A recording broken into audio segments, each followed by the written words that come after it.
Hello. Now, I've been posting a lot of Des Moines commentaries as of late, but I figured one last one. I think my viewers can withstand one last.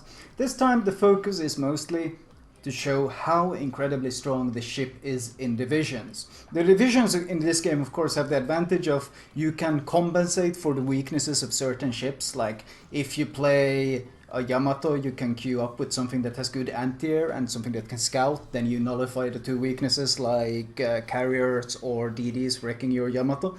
Things like these. And for the Des Moines, one of the best allies you could possibly wish for, one of the best teammates you could possibly wish for is a Gearing, or a Fletcher, or a USDD in general. The thing why it's beneficial that it's a USDD is because, of course, they get the longest duration smokes. They are also gunboats, which means they benefit from things like your radar, especially much, because even if you can shoot at a target, if you radar for your gunboat, you can still wreck any opposition that your radar shows. So the synergy in this case between the two different US ships, the USDDs and US cruisers, is absolutely fantastic at high tier. If you got a buddy playing USDDs and you playing Des Moines or you leveling US cruisers, well, it's pretty much a match made in heaven. In this case, Gearing pops his incredibly long-lasting, long-duration smoke, and he makes me a path all the way into the cap. So I follow this path, and here we start seeing ships. You saw that Neptune? Well, one volley at him, that was 4 Citadels, 20k damage on the Neptune. And here we have a Minotaur trying to slow down into his smoke. And this close, well, this is the kind of situation where it's not even close to how hard you shit on Royal Navy cruisers. You absolutely demolish them. Worst part for them is, of course, he has no idea where he's being shot from. He doesn't know, because I'm using the Gearing smoke, and he gets demolished. Those two were in the division, the Neptune and Minotaur. And that's an example of a not very good synergy in that division when it comes to, of course, winning and such. Because they both have the same strengths and they both have the same weaknesses, and they're not really covering either. Now I pop my radar, and you can see my Gearing buddy is pushing up to go wreck this Kagero up here, because I'm of course spotting it for him. Even though I'm not able to shoot it myself, just the fact that he's a Gearing means that with the help of my spotting, he can go up there and he can absolutely demolish that Kagero. And the Kagero, as you can see, is getting absolutely wrecked. He launches some panic torps and stuff, but his only option is to flee. And that's the kind of thing. And now that he's dealt with, well, he can go off on his own adventure while the smoke is active. And I'm still using the smoke. This is one of the things, the incredibly long duration. This is one of the massive strengths. You see how much damage I've done during this one smoke? I've dealt 90,000 damage during this one smoke. It's only now slowly starting to fade. So I'm gonna bail out of here while I still can. Don't want to get caught at slow speed in the smoke. Rather move before it disappears than extend it by a few seconds and risk.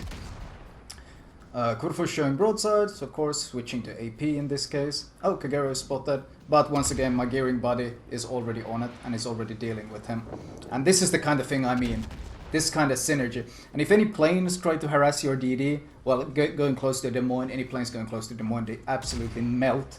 So you protect him. He kind of deals with battleships on his own. You of course help with both AP and HE, but his torpedoes are of course the biggest thing in dealing with battleships. You both are very strong against planes, but the Des Moines of course especially strong against planes. And any cruisers, well, they melt. They completely melt. They get outspotted by the Gearing. If they try to smoke, they get radared. If it comes to a straight up close range fight, well, there's nothing that can take on a Des Moines in a close range fight and win. So this kind of team play, this kind of synergy. Yes, we also have a battleship in our division, a Kurfürst, but he can kind of do his own solo play, because when it comes to getting control of capture points, all you really need is these two. The synergy between USDD and US Cruiser. It's just fantastic. It's absolutely monstrously strong. Especially because, of course, USDDs, they don't really need their smoke per se, because well, if they end up bumping into another DD, if it's a Russian DD, well, they got the huge spotting advantage, so they can never be caught by surprise by a Russian DD. And if it comes to spotting a Japanese DD, well, they will win that gunfight easily every single time. So they don't really need that smoke as much. For example, a Shimakaze might really need the smoke in case he gets jumped by a Fletcher or Kagera or something. And Same way Russian DD might need it if suddenly some Ataga pops out of smoke really close to Zao, pops out of stealth, then it might need it. But US DD's gearing Fletcher, they don't need the smoke in the same way because they can stealth fire, they can torp, and if it comes to a straight up gunfight, well, they're gonna win it. So this makes them uniquely suited to supporting Des Moines. And of course the Des Moines' biggest weakness, as I've mentioned multiple times, is the slow shell velocity, which means you kind of have to get close to consistently land shells, and on huge open maps, this map is such a great example because it has so little cover that suddenly having the option of smoke completely transforms the power of the Des Moines on this map. From having a hard time making an impact on the open side here, you pretty much have to go up to the north to A to have a better impact otherwise. But with the help of this division, you can easily have a huge impact. I'm bumping into the Kurfürst to slow my speed down quicker. Now here something interesting happens. Kutkabauter of course doesn't know how to reverse in his ship, so he was still moving forward. And he actually gives me a bump. And here are some weird buggy physics going on. If you can see, my ship is slowly still gliding, and it actually never stops gliding. It keeps gliding by itself, pretty much. It's gonna keep doing this infinitely. And you can see I'm slowly being pushed out of the smoke because of this pretty weird glitchy VG physics right here. You see, still gliding. Still gliding in the same direction. The speed is constant 0.8 knots. It's not slowing down at all. It's just gonna glide infinitely in this way. So I know I'm gonna have to leave this smoke very, very quickly. Yeah, at this point I'm already pushed out of this smoke basically, so I have to accelerate.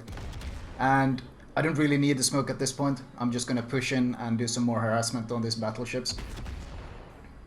The battleships of course are backing off in, well, reversing, as battleships tend to do. So I'm just spamming HE. This thing of course, when you get to actually land the shells, this thing is a great fire starter. Oh, the Suzuma's about to give me a bump. I guess I wanted to turn left. Who knew? Iova's burning, that's taking constant damage. Now the Yamato is trying to push up, so obviously try to deal with him. The closer Yamato gets, the scarier he gets, because when you don't have time to even react to the shells, they become very terrifying. Because he doesn't need to Citadel you to absolutely destroy you. The damage is so huge on those shells, and he'll pen you from any angle as well. So I take him as a bit of a primary target. I angle against the north, where the Rune, Izuma and Kurfürst is, so if they do shoot me, I won't get too wrecked. Now, once again, gearing, well, he sees the issue and he pops a smoke and once again makes the same kind of huge smoke corridor for me. And this, it can't be understated just how strong this is. That position there that could have become pretty risky pretty quickly, now suddenly becomes a complete safety. And instead of having to flee or reverse away from the Suzuma, well, I can just switch to AP and start wrecking him now instead. And it's of course insanely demoralizing for the enemy, taking these huge massive volleys and not being able to do anything about it.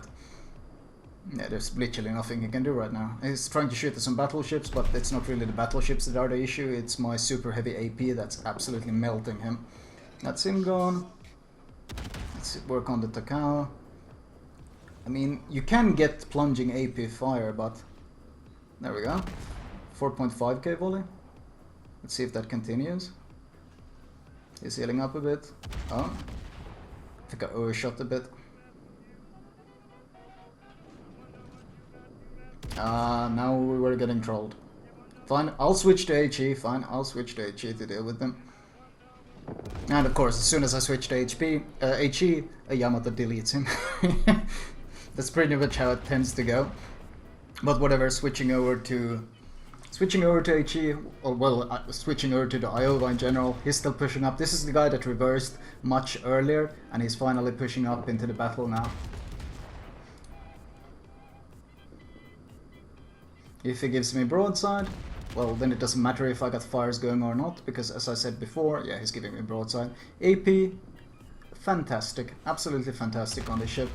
Absolutely one of its strengths. You see how long these US smokes are so insane for supporting a ship like Des Moines. Des Moines is such a massive DPM monster, and when you give it the opportunity to deal its damage in peace like this, it just becomes disgusting. It's such a murder machine. You kind of need a radar cruiser just to you need another radar cruiser to counter this, or even launching non-stop torps isn't necessarily going to secure it.